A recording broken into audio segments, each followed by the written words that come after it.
Welcome back sa inyo mga ka-anime adventures. So, nagbabalik na po pala yung anime adventures. So, nung nakaraan, meron tayong account na maraming secret unit but di ko na siya mabubuksan, di ko na siya makukuha, di ko na siya mababawi.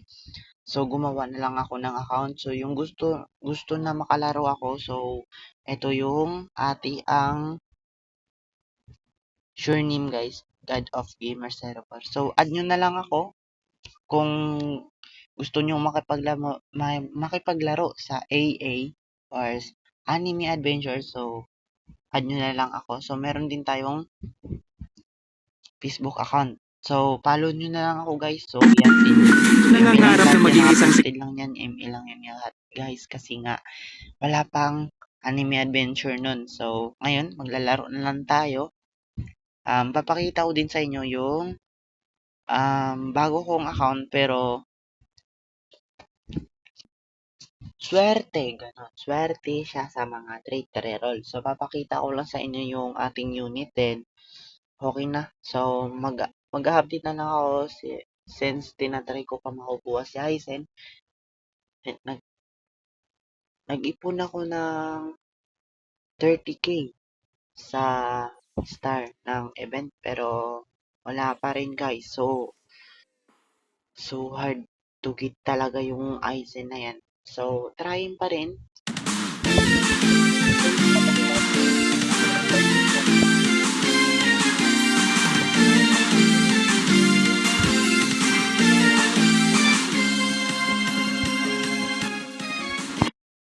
So guys, ayan na naririnig nyo na. So, napakita ko lang sa inyo, i-share ko lang sa inyo yung unit. Meron tayong secret na kilala nyo na to syempre. Okay pa. Yan, si Dark Mage, taka Celestial yan guys. Di ko naman sure kung nakukuha nyo na yun shiny, pero I trying my best to. Hirap niya talaga kunin. So, ito din naman kay Vegeta na unique tayo. Then, dito din kay Siren. Di ko masasabing bitter to sa unique kasi nga super to si Seren. So, I like si Seren, tapos si Goku, naka-Reaper, tapos si Ice Glow, naka-Divine. At saka, sino pa ba yung isa? Ay, oo nga pala, wala na. Yun na lang. Yun lang yung good trick reroll natin, guys.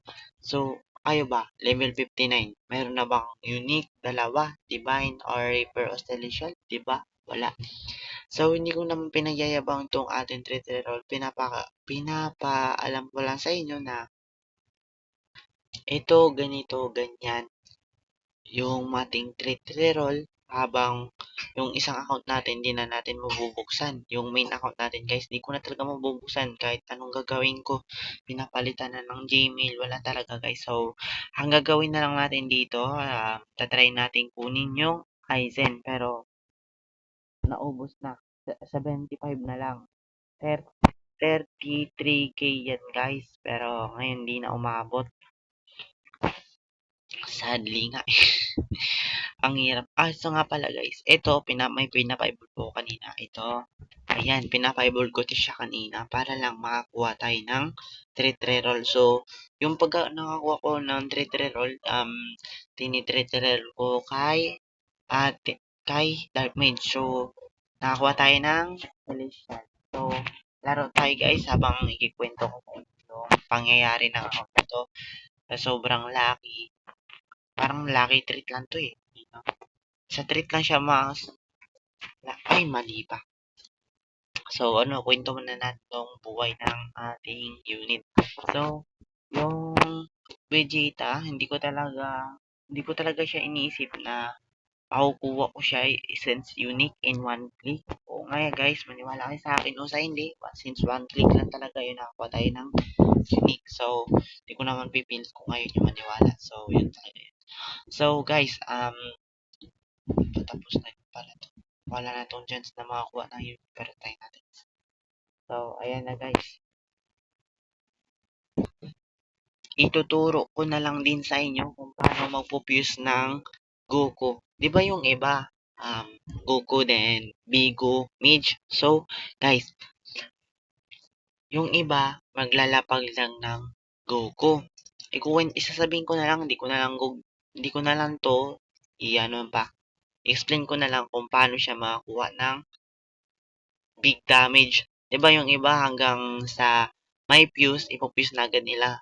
So, 'wag niyong gawin yun, guys. Ang gagawin niyo, max upgrade niyo muna yung dalawa, Goku at saka yung Bigo Mage. Kung anong gusto niyong kunin na ano, na type, Storm ba or kaya Light. So, ang Storm si Goku. Tapos yung Light si Bigo Mage. Yung Bigo Mage si ano yun si Vegeta yun Kung sino yung gusto nyo makukuha, yun yung pipindutin yung fuse. Kunwari, kung gusto nyong type si hindi, yung gusto nyong type light. So, yung pipindutin nyo, si Vegeta, si Bigo Mage. Pero yung kailangan mong gagawin ay dapat malapit lang. Dapat abot ni Vegeta yung kanyang ipupuse. Katulad ganyan. Dapat abot ng kuko para mapupuse niya. Pero kung malayo yan, hindi yan gagana. Alam niyo, hindi yan gagana. Pero kung si Goku naman, yung gusto nyong ipupuse, mag-i-storm yung type. Katulad yan. Dito, abot siya. Tapos ni Vegeta ay abot yung isa. So, ganyan. Kung si Vegeta si Goku naka-storm, pipindutin niyo yung fuse ni Goku para mag-storm type yung fuse unit. Alam niyo na yun, guys.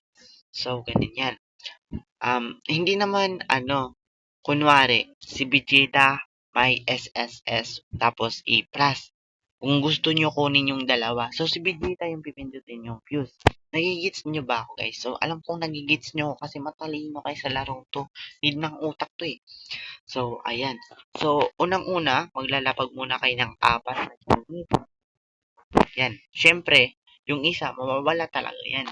Pero kung bago kayo maglalapag ng unit, then since nakapuse na yung Vegeta natin, yan, nakapuse na yan. Nakapuse na yan sila. Wait lang. Ito. Ayaw mapindot. Ayan. Nakapuse na yung dalawa. Hindi ka na pwede maglagay. Hindi ka na pwede mag-add or i-delete mo. Pwede, pero hindi ka na pwede mag-add. Kung i-delete mo yung nakapuse na unit, ayun, pwede ka ulit maglapag. So, yun yung tamang pamamaraan ng paggagamit ng Vegeta fuse with Goku. So, ang gagawin na lang natin dito, guys, ay i-grind na lang natin to na i-grind hanggang makukuha si Aizen. Kasi si Aizen, napakaangas niya, sa totoo lang. Gusto ko talaga siya makukuha. Kaya ako napabili ng VIP nang wala sa oras.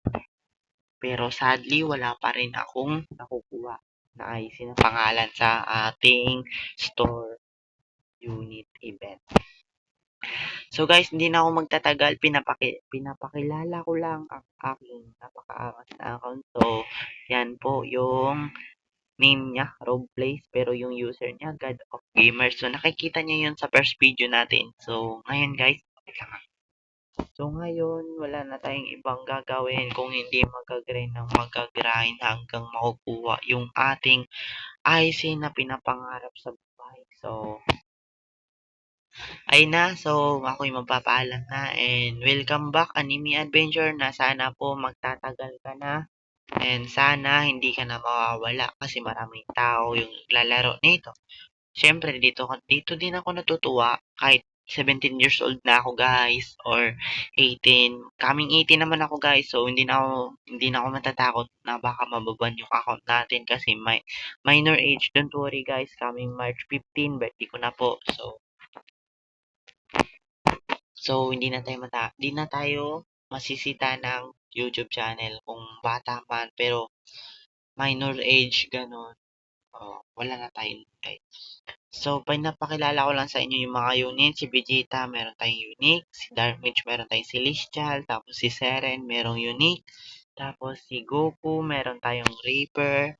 Tapos, at the last, si Ice Clone na naka-divine. So, guys, maraming salamat sa panunod and welcome back ulit Anime Adventures na sana magtagal ka. At saka, syempre, gusto ko lang i-advise o suggest, pababaan mo unti yung price ng Robux sa reroll kasi napakamahal. So, yun lang. Hindi ko affordable yung 999 14 rerolls guys at saka yung battle pass. Hindi naman yung ganun kamahal dati pero ngayon, apakamahal na. So, suggest ko lang sana, babalik yung dating price sa Battle Plus o kaya mag-add lang ng konti. Huwag naman sobrang mahal kasi napakamahal na talaga. Hindi ko na nga kayang bilhin. Itong VIP, pinilit ko na lang kahit 299. So, dati mura lang to. So, ayun na guys. So, paalam na sa inyo and welcome back talaga sa inyo mga players. Sana po makakuha din kayo ng mga unit since meron na din naman ako. At saka, tulungan na lang. Kung gusto nyo ako makalaro, PM nyo na lang ako sa ating Facebook page na meron si Bicam Pro Player. PM nyo lang ako doon guys. Mag-chat ako kung wala akong pasok. So, mag mag-aabang tayo ng time para makapag-grind tayo sa mga ating kasama. So, meron tayong 6 maximum na player. Pang-anim ako. So, ibig sabihin, may kailangan ko na ng 5 player para makapag-grind dito sa event na to. So, as long as hindi tayo mamimili ng player, kung mababa man yung label, basta makapasok sila at saka may unit para makatulong. Kung mas maganda, kung may buff, Griffin or Erwin and Leafy or Windass. Kilala nyo naman mga yung Inday ba kayo or mga Dong. Alam nyo na yon. So, hanggang dito na lang yung video natin guys. So, peace. Bye-bye.